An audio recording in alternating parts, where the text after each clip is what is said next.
এ কি গ্রামে বন মানুষ এলো কোথা থেকে? তাই তো দেখছি, জঙ্গল থেকে বেরিয়ে এলো নাকি? কিন্তু এই পাহাড়ি জঙ্গলে কোনো বন মানুষ আছে বলে তো শুনিনি। তোদের এত বড় সাহস! তোরা আমাকে নিয়ে তোদের বন্ধুর সঙ্গে তুলনা করে ওকে নিয়ে হাসাহাসি করিস? ও মা, এই বন মানুষ আবার কথা বলতেও পারে? কিন্তু আমি তো জানতাম বন মানুষ শুধু হুপ হুপ, না ওটা তো হনুমান, ওরা তো উ করে ডাকতে পারে।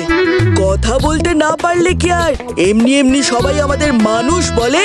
তোরা গ্রামের মানুষ তাই গায়ে কথা বলিস, আমরা বনের মানুষ তাই বনে কথা বলি, কিন্তু তোদের জন্য আজ আমাকে গ্রামে এসেও কথা বলতে হচ্ছে।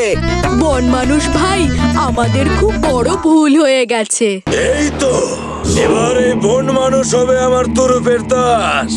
দুটো বন মানুষের মধ্যে থেকে প্রথমে ছোটটাকে আমি আমার এখানে তুলে আনবো, আর তারপর সেই টপ ফেলে পরে আমি আনবো বড় বন মানুষটাকে।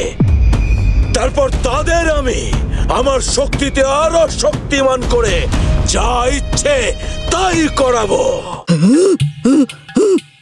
সর্বনাশ, এ তো আমাকে দেখেই দাঁত খিঁচোচ্ছে। একে আমি ফল খাওয়াই কি করে? উফ, গুরুদেবের জ্বালায় দেখছি এবার এই বন মানুষগুলোর হাতেও আমাকে মার খেতে হবে। খাবে? ফল খাবে? খাও, দারুণ খেতে।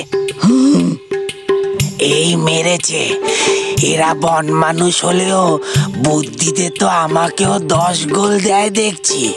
মা বন মানুষটা তো দেখছি বেশ ধুরন্ধর। তাহলে এবার এদের ফল খাওয়াবো কি করে? সবাই ভোলা আগামীকাল সকাল 9টায় সান বাংলায়।